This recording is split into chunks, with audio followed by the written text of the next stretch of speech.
So hey everyone, how are you all? I hope you are all good. So what are you going on study? I hope very well, very good. सभी बहुत अच्छे से तैयारी कर रहे होंगे और आई होप जो भी टारगेट बनाते होंगे उसको कंप्लीट भी करते होंगे.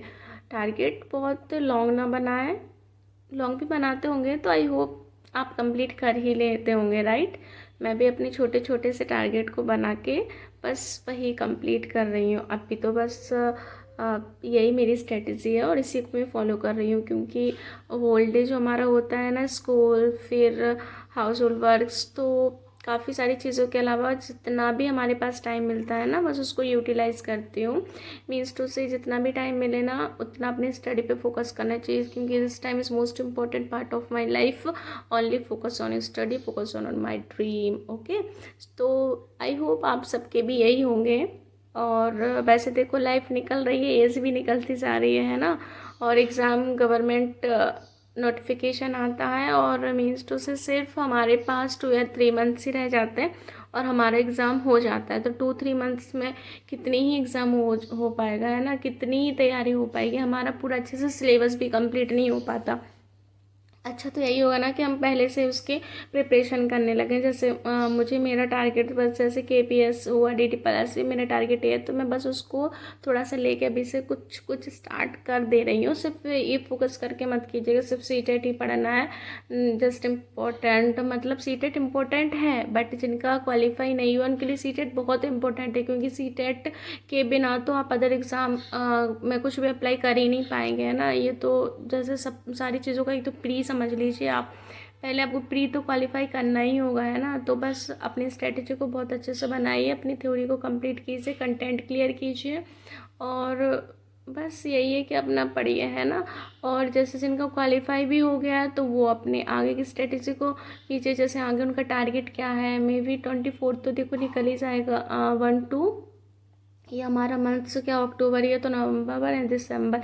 सो 2025 में मे बी के KPS, DT+ भी, NPS वैकेंसी हमें देखने को मिल जाए. तो बस यही है कि उसको टारगेट करके पढ़िए. सिलेबस कोई भी सब्जेक्ट हो ना, सिलेबस बहुत ज़्यादा, जैसे मेरा सब्जेक्ट इंग्लिश लिटरेचर है ना, तो काफ़ी ज़्यादा, मतलब काफ़ी ज़्यादा क्या बोल दूँ, सिलेबस का जो इंग्लिश वाले होंगे उनको ही पता होगा. और फिर ऐसा नहीं है कि सिर्फ इंग्लिश का ही है, हिंदी भी हो गया, साइंस हो गया, SST और भी सारे सब्जेक्ट हैं, सबका ही बहुत लेंथी होता है, क्योंकि वो जो KVS होता है ना, वो TCT PCT लेवल का काफ़ी ज़्यादा, मतलब वो लोग पूछ लेते हैं. अब CTET में भी ना कि जैसे है कि अपर वाला है हमारा, जूनियर वाला है ना, लेकिन फिर भी कहीं ना कहीं से क्वेश्चन हमारे आ जाते हैं. तो बस ये है कि उनको भी लेके हमें चलना है साथ में ना. हाँ, एक चीज़ और आपसे शेयर करना चाहती हूँ. जितने भी CTET के हमारे एस्पायरेंट हैं, तो जैसे उनको जो न्यू है उन्हें अभी बेसिकली ज़्यादा नॉलेज नहीं है, तो मैं बस उनको यही प्रेफर करूँगी कि सबसे पहले आप अपने,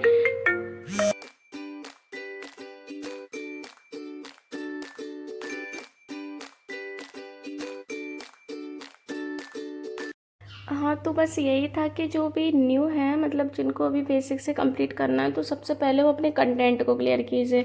अब जैसे काफ़ी सारे व्यूअर्स सोचते होंगे कि कंटेंट तो बता देते हैं लेकिन कहाँ से, है ना. तो कंटेंट अभी अड्डा 24/7 पे SST जो सर है ना, सनी सर, वो काफ़ी अच्छा करा रहे हैं कंटेंट, मतलब ऑल टॉपिक को बहुत अच्छे से कवर करा रहे हैं. तो पहले आप चाहे तो आप कंटेंट भी क्लियर कर सकते हैं, और अदरवाइज़ आपका कंटेंट क्लियर हो गया तो जैसे लेट्स लर्न पे अभी एक वर्षा मैम करके वो अभी प्री वाईक्यू वगैरह करा रही हैं, तो आप उनको देख सकते हैं. मतलब काफ़ी अच्छा उनके समझाने का तरीका है, मतलब मुझे तो बहुत अच्छा लगा समझ के उनको पढ़ के. तो आप जैसे आपका कंप्लीट है तो आप PYQ को सॉल्व कर सकते हैं ना वहाँ से. तो जैसे कंटेंट यदि आपको करना है तो आप सनी सर का कर लीजिए, और अदरवाइज़ आपको थ्योरी कंप्लीट है, आपका कंटेंट कंप्लीट है, तो फिर जैसे आपको PYQ सॉल्व करना है तो फिर आप वहाँ से कर लीजिए. मतलब काफ़ी सारा कंटेंट सर ने, मैम ने, दोनों ने बहुत अच्छा दिया. एंड मस्ट ऑफ ऑल तो देखो, आप कितना भी कहीं से भी पढ़ लिखो, फिर तो आपको ही लगाना पड़ेगा. कोई भी टीचर हो या कोई भी मैम हो, कभी कोई ये तो 100% असर्टिक कोई भी नहीं दे सकता, हमें खुद ही हार्ड वर्क करना होगा. और सबसे पहले है कि NCERT मस्ट है, तो आप कोशिश कीजिए ना कि NCERT कहीं से भी ओके मतलब परचेज़ कर लीजिए आप, क्योंकि बिना बुक्स के आप कंप्लीट नहीं कर पाएंगे. बुक्स बहुत इंपॉर्टेंट है, मतलब ऑथेंटिक बिल्कुल लाइन टू लाइन क्वेश्चन जो हमारे पूछे गए हैं ना, वो आप जब करेंगे ना तैयारी तो आपको खुद ही समझ में आ जाएगा कि मतलब उन्होंने कुछ नहीं करा, CBSE वालों ने सब उसी लाइन को पॉइंट ऑफ करके दे दिया। अब जिसने बुक्स बहुत अच्छे से रीड की होगी ना वो तो उसको कंप्लीट कर लेगा, जिसने बुक्स रीड नहीं की होगी ना तो वो तो सिर्फ क्वेश्चन के उसमें अकॉर्डिंग ही रहेगा। और क्वेश्चन भी बस लैंग्वेज चेंज हो रही है हमारी, बाकी कुछ भी नहीं है, सब कुछ वही है, बस लैंग्वेज को वो लोग डिफ़िकल्ट बना दे रहे हैं ना। तो सबसे मस्ट यही है कि अपना बिल्कुल point of line to line पढ़े, है ना। तो बस ये सब पढ़ने के बाद, ये शेड्यूल अपना कंप्लीट करने के बाद मैं आ गई थी डिनर पे। तो बस अपनी फैमिली के साथ किया डिनर।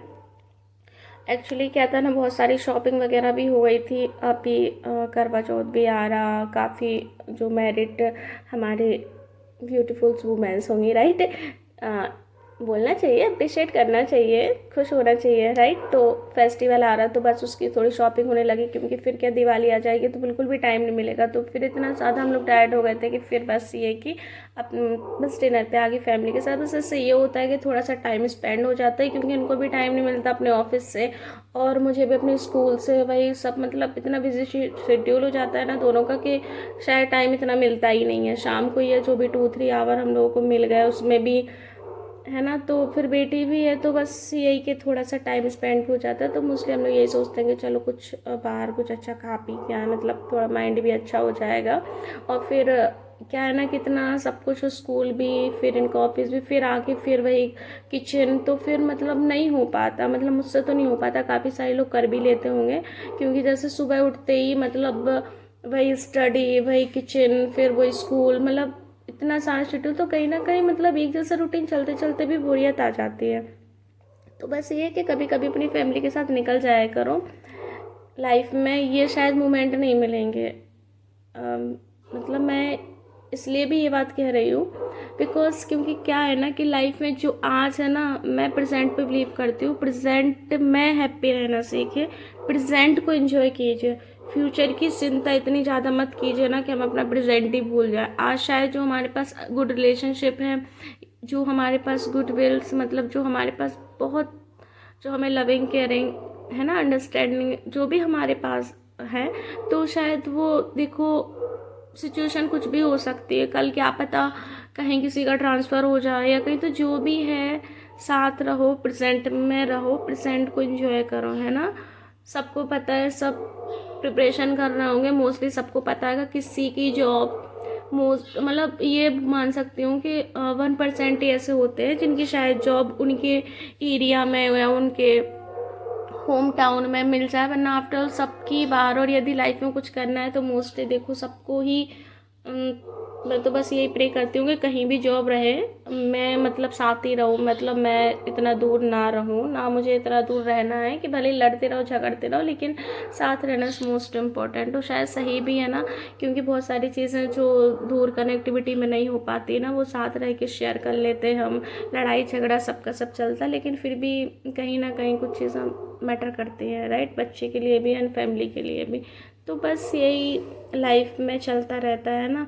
स्टडी करो अपनी, यही जितना भी टाइम मिलता है ना तो बस उसको यूटिलाइज़ कीजिए। और मोस्टली हाउसवाइफ जो है ना, देखो वो हाउसवाइफ है लेकिन उनको हमेशा रहना नहीं है। हम क्या नहीं, कोई भी हो, देखो हाउसवाइफ क्या है, हम खुद भी एक हाउसवाइफ है, क्योंकि हम भी सारा घर मैनेज करते हैं ना। जो वर्किंग वुमेन होती है वो भी घर मैनेज करती है बस, लेकिन उसको वो सारी चीज़ें डबल करनी पड़ती है। लेकिन ये नहीं कह सकते ना कि हाउसवाइफ के पास वर्क नहीं होता, उनके पास तो लॉट ऑफ वर्क, मतलब वर्क की कमी ही नहीं होती है, बहुत कुछ होता है। घर को मैनेज करना, बच्चे को मैनेज करना, इट्स टू डिफ़िकल्ट, राइट। तो बस ये है कि वो भी अपना थोड़ा थोड़ा टाइम निकाल के स्टडी करें, क्योंकि टाइम निकल जाएगा और ऐसे फेस्टिवल भी आते जाएंगे निकलते जाएंगे, है ना। लेकिन शायद स्टडी का टाइम है ना, वो हमेशा नहीं रहेगा हमारे पास में, क्योंकि हम कोई भी हम लाइफ में कोई भी काम ना हमेशा तक तो नहीं करते रहते ना। आप स्टडी है तो ये हमेशा 35-40 तक तो नहीं चलती रहेगी ना। हर चीज़ का एक टाइम अच्छा लगता है ना, और शायद टाइम पे ही सारी चीज़ें अच्छी लगती है। तो थोड़ा सा टाइम निकालिए और अपनी स्टडी पे फोकस कीजिए। हज़ारों काम तो ये पड़े रहेंगे, चलते रहेंगे लाइफ में, है ना, इनका कुछ नहीं कह सकते, वो तो है ना। तो बस मैंने जो कंटेंट आपको बताया ना, जैसे मैं अभी PYQ सॉल्व कर रही थी, तो बस मैंने देखो वो आपकी उसको दिखाया भी है कि मैंने बस इस तरीके से कंप्लीट किया है, ईयर वाइज है। और बस ये रिवीजन वाली बुक तो इसलिए कि मैं इसको ज़रूर रिवीजन करती हूँ, क्योंकि बिना रिवीजन के तो मतलब बहुत सारी चीज़ें अनबैलेंस हो जाती है। बहुत सारे टॉपिक है, काफ़ी सारे टॉपिक है, किसी डे हिंदी नहीं पढ़ पाए, किसी डे इंग्लिश नहीं पढ़ पाए, तो बस उसका क्या थोड़ा सा रिवीजन हो जाता है। रिवीजन हो जाता है, कॉल रहता है हमारे माइंड में। फिर जब हम सेट पेपर लगाते हैं या कुछ भी, तो हमें ये कि कहीं ना कहीं ये नहीं लगता कि हाँ ये चीज़ हमने नहीं पढ़ी। वैसे भी मैंने टेस्ट पेपर स्टार्ट तो नहीं किया है, बट हाँ बहुत जल्दी कर दूँगी मैं स्टार्ट टेस्ट पेपर लगाना, सॉल्व करना। तो बस आज के लिए इतना ही। यही सब लाइफ, यही स्टडी वगैरह है ना, यही चलता रहा। डेली ब्लॉग तो बिल्कुल भी पॉसिबल नहीं है, बिकॉज हो ही नहीं पाता है, ना ही एडिटिंग हो पाती है, ना ही सारा ब्लॉग बन पाता है। तो बस ये जो 1-2 दिन का रहता है ना, मैं आपको बस वही आपको बता देती हूँ। डेली ब्लॉग बिल्कुल भी पॉसिबल नहीं है, मेरे लिए तो बिल्कुल भी नहीं है ना। सो बस इसी को एंजॉय कीजिए, and thanks for watching my blog. अच्छा लगे तो please like, comment, share and subscribe.